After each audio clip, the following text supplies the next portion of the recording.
सती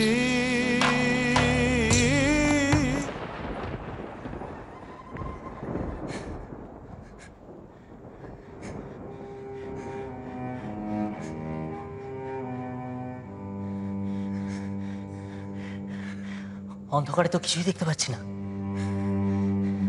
এবার কি হবে সত্যি? জানি না সমুদা, আমার খুব ভয় করছে। বাবা তো বাড়িতে তালা দিয়ে গেলেন, আর চাবিও বাবার কাছে। কি করে বেরোবো সমুদা? কিন্তু এভাবে অন্ধকারে আর কতক্ষণ থাকবো? অন্তত একটা আলো তো জ্বালাতেই হবে। এখানে আলো কোথায় পাবো? কোথায় প্রদীপ? দেশলাই কোথায়? কিছুই তো চোখে দেখতে পাচ্ছি না। অন্য কোনো জানলা বা দরজা আছে? না, এই ঘরে ঢোকার বেরোনো একটাই দরজা। না সত্যি, এভাবে অন্ধকারে বেশিক্ষণ থাকা যাবে না। সাপ, খুব বিষাক্ত পোকামাকড়, অনেক কিছু থাকতে পারে। আমি কিছু একটা খুঁজে দেখছি। অন্ধকারে কিছুই তো চোখে ঠার হচ্ছে না। কি করে খুঁজবো সমুদা? খুঁজতেই হবে। আরাধনার ঘর যখন, দেশটাই প্রদীপ নিশ্চয়ই থাকবে।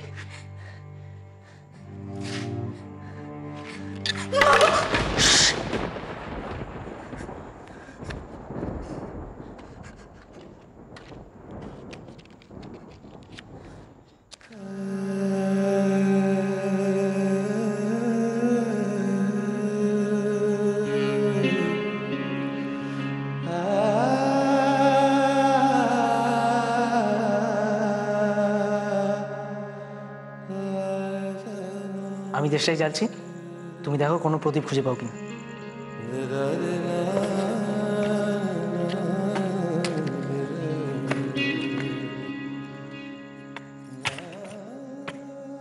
সমুদা,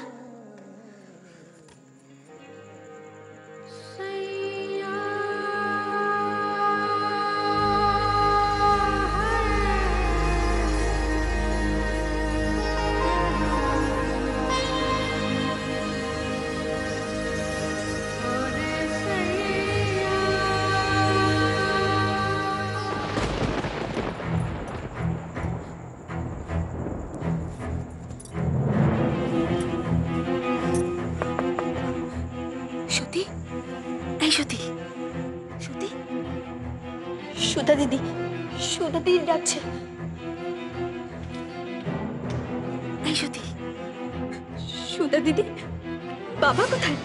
মামাবাবু বেরিয়েছেন, শহরে গেছেন ছোটনাথের সাথে দেখা করতে।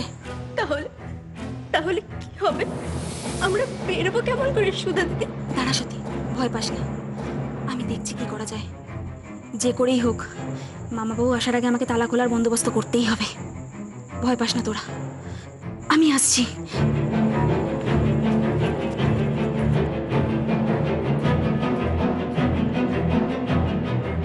সমুদা, কি ব্যাপার মা, আজ বিনু পরিবেশন করছে যে? আসলে বৌমার শরীরটা খুব খারাপ হয়েছে, কোমরে বড্ড যন্ত্রণা হচ্ছে। ওসব যন্ত্রণার কিছু নয় মা, এসব আমাকে জব্দ করার ফিকির। সবসময় মানুষকে অত অবিশ্বাস করতে নেই আদি। আর তাছাড়া বৌমা তো তোর যত্নার্থীর কোনো ত্রুটি রাখেনি। আমি যে আজ সদরে যাব সেই কথাটা কি তার অজানা? বিনু যা তো মাছটা নিয়ে আয়। হ্যাঁ মা, এক্ষুনি নিয়ে আসছি। হ্যাঁ রে আদি, রঘুনাথের ছেলেটা অমন ভালো একটা সম্বন্ধ পায়ে ঠেলে দিলে।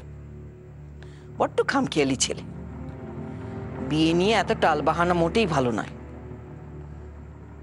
আমার কিন্তু ব্যাপারটা মোটেই ভালো ঠেকছে না। মেয়ে পছন্দ হয়নি, না করে দিয়েছে, এতে খারাপটা কোথায় দেখলে? ছেলেটা বড্ড অবাধ্য, বাপ মাকে মোটেই মাননি করে না। তোকে তবু একটু ভয় টয় পায়। আমার মনে হয় ওকে তোর একটু ডাক দেওয়া দরকার।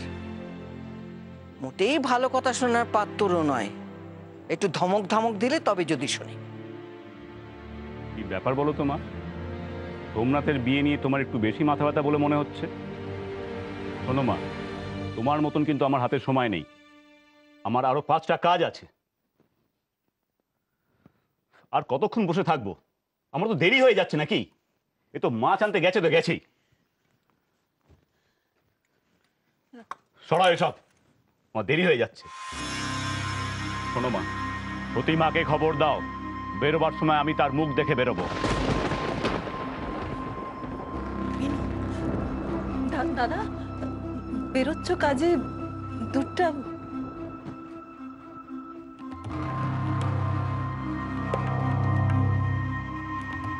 কি রে সুধা, তোকে ওরকম দেখাচ্ছে কেন? কি হয়েছে রে তোর?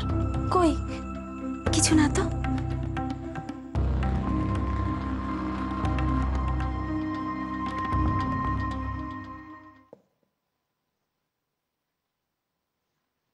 এখানে এত প্রদীপ কেন সতী? জানি না, এটা বাবার পূজার ঘর। এখানে বাবা আর গুরুদেব ছাড়া কারোর প্রবেশ করার অনুমতি নেই।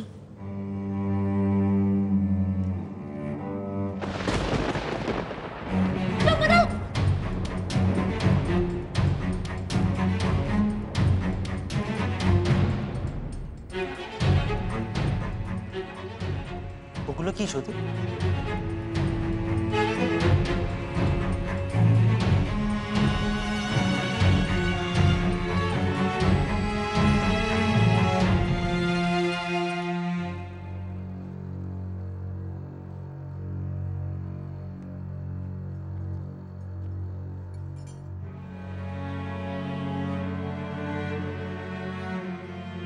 এগুলো কি সমুদা?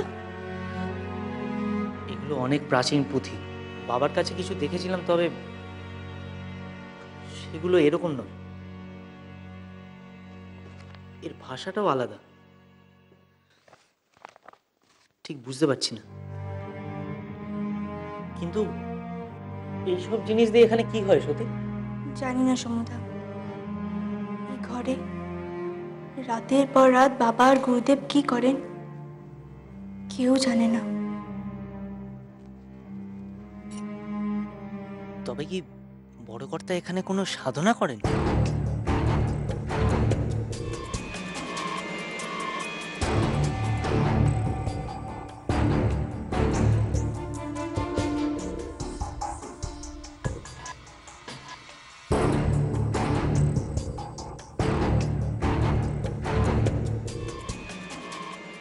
কি শুনছো সমুদা?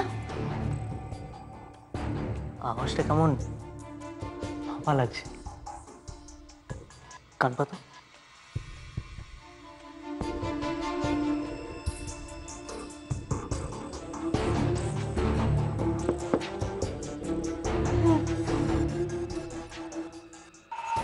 যে করেই হোক বেরোনোর একটা রাস্তা আমাদের বের করতেই হবে। এ কি, দিম্মা এখন সতীর ঘরের দিকে আসছে কেন? তবে কি মামা বাবু জেনে গেছেন? অসুধা, দাঁড়া দাঁড়া, কোথায় যাচ্ছিস? তুই এক কাজ কর তো, ওই সতীকে একটু ডেকে নিয়ে আয়। সতীকে? কেন সতীকে এখন আবার? ও আদি বেরোবে তো, বেরোবার আগে মেয়ের মুখ দেখে বেরোবে। আর তাছাড়া আজকে কি একটা শুভ কাজে যাচ্ছে ও। দিম্মা, কিন্তু আমি যেতে গেলাম সতী হাত কাটা যন্ত্রণায় খুব কাতরাচ্ছে জানো। মা, হাতের ব্যথাটা আবার বেড়েছে নাকি? হ্যাঁ, আর মামা বাবু যদি সতীকে বেরোনোর আগে এই অবস্থায় দেখেন তাহলে তো একবারে দক্ষ বাঁধিয়ে দেবেন। হ্যাঁ হ্যাঁ, ঠিক কথা বলেছিস তুই। না না না, দরকার নেই। তুই এক কাজ কর দেখি, তুই যা সতীর কাছে গিয়ে বস, আমি দেখছি কি করে সামলানো যায়। যা। হ্যাঁ দিম্মা, সেই ভালো। এ আবার কি গেরো হলো? ও বাবা জীবন, একটু এসো তো, তোমার সঙ্গে একটু কথা আছে। হ্যাঁ মা, বলো বলো।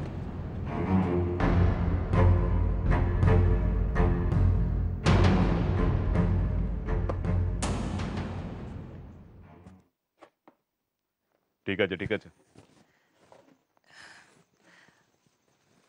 আদি, সামান্য একটু অপেক্ষা করতে পারবি? হঠাৎ এই কথা উঠছে কেন? সময় কারোর জন্য অপেক্ষা করে না মা। তাছাড়া তুমি তো জানো আমি ঘড়ির কাঁটা মিলিয়ে পা ফেলি? না মানে সতী দিদি একটু নাইতে গেছে, ওকে খবর পাঠানো হয়েছে, কিন্তু একটু তো সময় লাগবেই, তাই বলছি। কি এখন নাইতে গেছে? তোমরা জানতে না আমি আজ বেরোবো? তুই মিচি মিচি মাথা গরম করছিস আদি। সতী দিদি তো রোজই এই সময় চানে যায়। আগে যদি জানতুম ওকে কি চানে যেতে দিতুম? আগে জানলে যেন আমাকে সব উদ্ধার করে দিতে। আর ওই আর একজন হয়েছে তোমার বৌমা, সারাদিন করেটা কি? বসে বসে শুধু পানের বাটা নিয়ে মজলিস বসাচ্ছে। তার স্বামী যে বাড়ি থেকে বেরোবে সেই খবরটুকু তার কাছে নেই। বসিয়ে বসিয়ে সব কটা পদার্থকে বুঝছি। যেদিন সব কটাকে ঘাড় ধরে বার করে দেবো সেদিন বুঝবে কত ধানে কত চাল। আমাদের বোধহয় এবার বেরিয়ে পড়া উচিত বড় কর্তা। আর দেরি করলে ছোটলাটের সঙ্গে দেখা হবে না। উনি আর ঘন্টা খানেকের মধ্যে সদর থেকে কলকাতা রওনা হয়ে যাবেন। হ্যাঁ চলো, আমি বেরোচ্ছি মা। সতী মায়ের সাথে দেখা হলো না, কথাটা মনে রেখো। আর উপায় নেই সমুদা, আমি বেশ বুঝতে পারছি ধরা আমরা পড়বই। বাবা সদরে চলে গেছেন। এই ঘরের চাবি কোথায় থাকে তুমি জানো? এই ঘরের চাবি দেরাজে থাকে, কিন্তু দেরাজে তো সবসময় তালা মারা থাকে। আর তার চাবি বাবা বাবা কোথাও রাখেন না, সব সময় নিজের কাছে রাখেন ওই চাবি। তবে যে সুধা বলল চেষ্টা করছে, সে আমাদের সান্ত্বনা দেওয়ার জন্য বলেছে। চাবি ছাড়া তালা খুলবে কি করে সুধা দিদি? এরপর হয়তো গুরুদেব আসবেন রাত্রে কিংবা কাল সকালে, তখন বাবাও আসবেন, দরজা খোলা হবে। ভাবতেও যে আমার গা কাটা দিয়ে উঠছে। ছোটদাকে বাবা মেরে বাড়ি থেকে তাড়িয়ে দিয়েছে। আমার কপালেও বোধহয় এর থেকে বড় শাস্তি ঝুলছে। বাবা যদি আমাকে দূর দূর করে বাড়ি থেকে তাড়িয়ে দেয়, আমি কোথায় যাব সমুদা? আমার তো আর যাওয়ার জায়গা নেই। আত্মহত্যা ছাড়া আমার কোনো রাস্তা নেই। আমি মরেই যাব। আমি মরে গেলে সবার সুবিধে, আমাকে নিয়েই যত অশান্তি। আমি মরে গেলে তুমিও বেঁচে যাবে সমুদা। না না সতী, আমার জীবন থাকতে আমি তোমাকে মরতে দেব না। যদি মরতেই হয় আমরা দুজনে একসাথে মরব।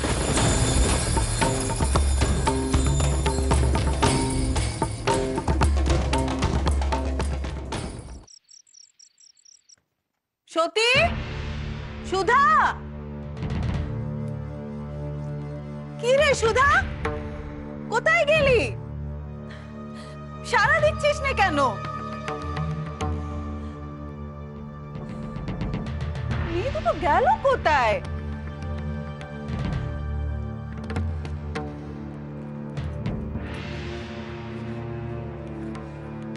যে করেই হোক চাবিটা বার করতেই হবে, নইলে সতী আর সমুদাকে বাঁচানো যাবে না। চাবি না পেলে তো ওরা সারা রাত ঘরে। না না, এ হতে পারে না। মামা বাবু ধরতে পারলে জ্যান্ত পুঁতে ফেলবে।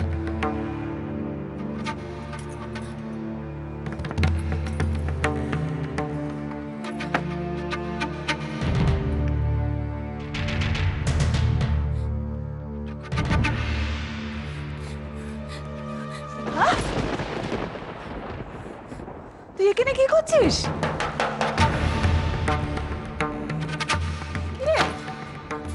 তুই দাদা ঘরে? আমি কি? তুই এখানে কি করছিস? মামা বাবুর আতরের শিশি। হ্যাঁ, মামা বাবুর আতরের শিশি খুঁজতে গেছিলাম।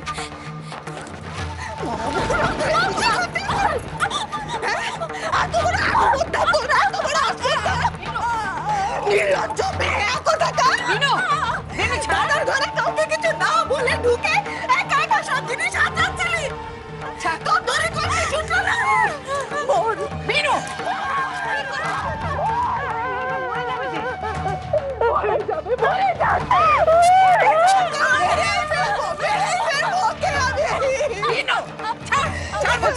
আমার লজ্জার মাথা হেঁট হয়ে যাচ্ছে। বিনু, মারিস না, আর মারিস না। কি করছিস কি? পাপ যে করেছিল মামি, চুপ কর বলছি। পাপ করেছিল। এসব কথা থাক, আসল কথা বল দেখি সুধা। সতী কোথায়? আমি কিছু জানি না দিম্মা। সত্যি করে বল, সত্যি তুই কিছু জানিস না? মা, পদ্ম, মা কি এই ঘরে আছেন? মা, হ্যাঁ অবিনাশ, কোনো খবর পেলে? না মা, সারা বাড়ি, ছাদ, বাগান, ঠাকুরদালান সব তন্ন তন্ন করে খুঁজে দেখলাম, কোথাও নেই। সত্যি কোথাও নেই? এদিকে যে সন্ধে হয়ে গেল, কোথায় খুঁজি সতীকে? এই সন্ধেবেলা কোথায় গেল সতী? বাবা, শ্বশুর ঠাকুরের ঘরে যে চাঁদের হাট বসেছে দেখছি। কি হলো, সবাই চুপছে, মুখে কুলুপেটে কেন? তা এ ঘরে তোমরা সকলে কি করছো? কি আবার করব, কাজের লোকেরা ঠিক মতো ঝাড়পোঁছ করেনি, তাই ঝাড়পোঁছ করতে ইচ্ছি। তা হ্যাঁ না বউ, এই উঠোনে তুলসীতলায় পিদিম দেখিয়েছিস? ওই তো যাচ্ছিলাম ঠাকমা, তার আগে ভাবলুম এই ঘরে একটু ধূপ ধুনো দিয়ে যাই, এই আর কি। যতই হোক শ্বশুর ঠাকুরের ঘর বলে কথা। ঠিক আছে, ও সন্ধে গড়িয়ে যাচ্ছে, যা যা তাড়াতাড়ি একটু পিদিম দেখিয়ে দে। একটা কোনো খোঁট নিশ্চয়ই পেকেছে, আর বুড়ি আমাকে আড়াল করতে চাইছে। যতই আড়াল করো না কেন বুড়ি, সাপের হাঁচি বেঁধে ঠিক বুঝে নেবে। আমি মরি তো মরি, তাতে তোমার কি যায় আসে সমুদা? তুমি তো দিব্যি সুখে থাকবে। তুমি না বললে কি হবে? আমি জানি তুমি আজ মেয়ে দেখতে গিয়েছিলে। ও, এই খবরও পৌঁছে গেছে ইতিমধ্যেই। তুমি আমার থেকে দূরে চলে যেতে পারবে না সমুদা। আমি যে ছায়ার মতন তোমার সাথে সাথে রয়েছি। গৌরীর মতন রূপে গুণে সুন্দরী নাকি এই তল্লাটে নেই। তুমি ভালো থেকো সমুদা, গৌরীকে নিয়ে সুখে থেকো। আমার কথা ছেড়ে দাও, আমার থাকা না থাকায় কারোর কিচ্ছু এসে যায় না। আমার সাথে ছায়ার মতো থাকো বলছো, অথচ আমাকে এতটুকু চিনলে না। আমি সম্বন্ধটা ভেঙে দিয়ে এসেছি সত্যি, আমি বিয়ে করব না। কেন সমুদা, কেন এমন করলে? পুরুষ জেঠু জ্যাঠাইমা কত কষ্ট পাবেন বলো তো। কি করবো সত্যি, আমার খালি তোমার কথাই মনে পড়ছিল। গৌরী যখন আমার সামনে এসে দাঁড়ালো, আমি ওর মধ্যে শুধু তোমাকেই দেখছিলাম। এছাড়া আমার আর কোনো উপায় ছিল না সত্যি।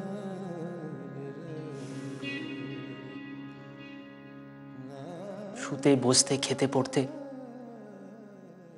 আমার চোখের সামনে শুধু তোমার মুখটাই ভেসে ওঠে সত্যি। তুমি বলো আমি কি করব?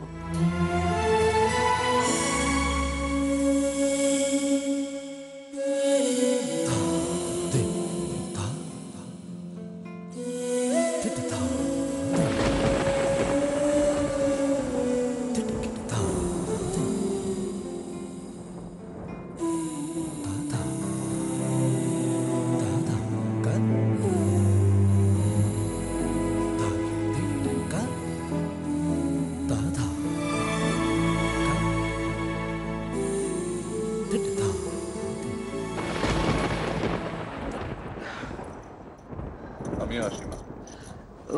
অবিনাশ,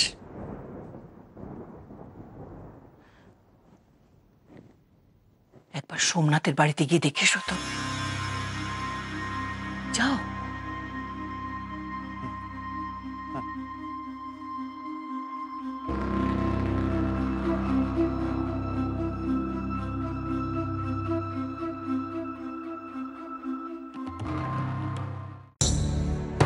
सती